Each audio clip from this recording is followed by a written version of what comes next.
নমস্কার বন্ধুরা, আজকে মম কিচেন থেকে জয়ানন্দ বলছি। আজকে আপনাদেরকে আমি গুড়া মাছ আর বাটা মাছ দিয়ে আলুর ডাল বানিয়ে দেখাবো। আলুর ডাল বানাতে প্রথমে এখানে আমি বড় বড় 3টা আলু কেটে নিয়েছি এইভাবে। কাঁচা লঙ্কা আছে, কাঁচা লঙ্কা কেটে নিয়েছি। এখানে গুড়া মাছ আছে, আমি ভেজে নিব। এখানে বাটা মাছ আছে, এখানে পেঁয়াজ কুচি, ধনিয়া পাতা, টমেটো, রসুন আর 5 ফোড়ন, শুকনো লঙ্কা, তেজপাতা দিয়ে বানাবো। এখন আমি এই আলুগুলা সিদ্ধ করে নিব।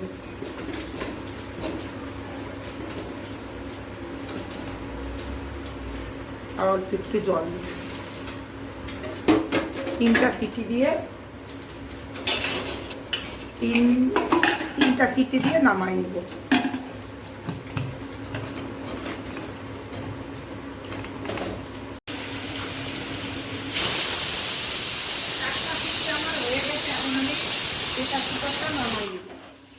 আমি গরম জল বসাই দিব ডালের জন্য, জলটা গরম হবে। আমি প্রেসার কুকারটা খুলে ফেলব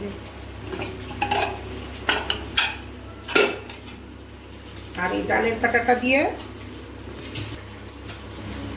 কাঁটা দিয়ে এটা ঘেঁটে দিব ডালের মতো।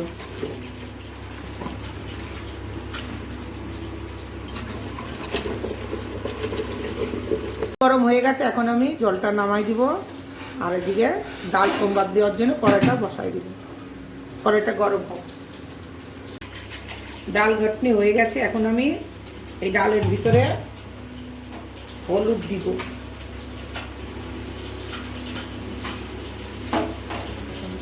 হলুদ দিয়ে এটা এখন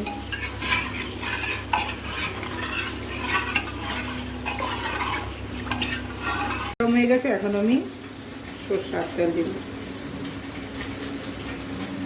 তেলটা গরম হোক।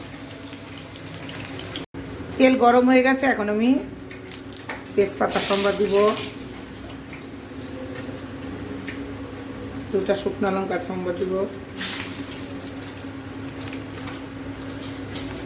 5 ফোড়ন সম্বাদ দিব,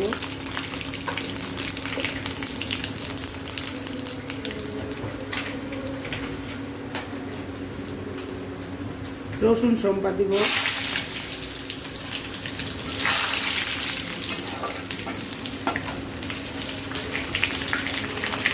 আমি এর মধ্যে এখন পেঁয়াজ দিব,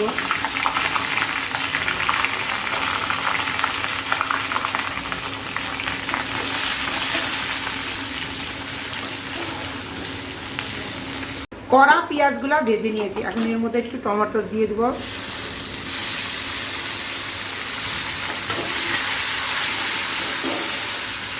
আর আগে থেকে ভেজে নিয়েছে গুঁড়া মাছ আর বাটা মাছ, এগুলোও দিয়ে দিব, দিয়ে একটু নাড়াচাড়া করব।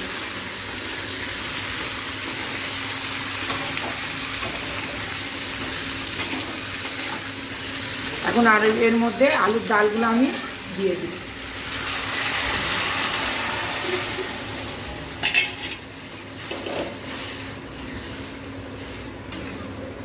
আর অল্প একটু আমি এর মধ্যে জল দিব।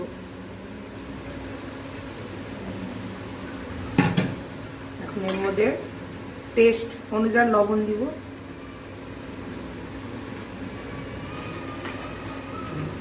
ধনিয়া পাতা উপর দিয়ে এখন এটা ভালো করে ফুটবে। আমার গুঁড়া মাছ আর বাটা মাছ, বরলি মাছ দিয়ে আলুর ডাল হয়ে গেছে। এখন আমি গ্যাস বন্ধ করে দেব। ঠান্ডার দিনে এভাবে আলুর ডাল মাছ দিয়ে বানিয়ে খাবেন, খেতে খুব ভালো হয়। ভিডিওটা পছন্দ হলে লাইক, শেয়ার, সাবস্ক্রাইব করবেন।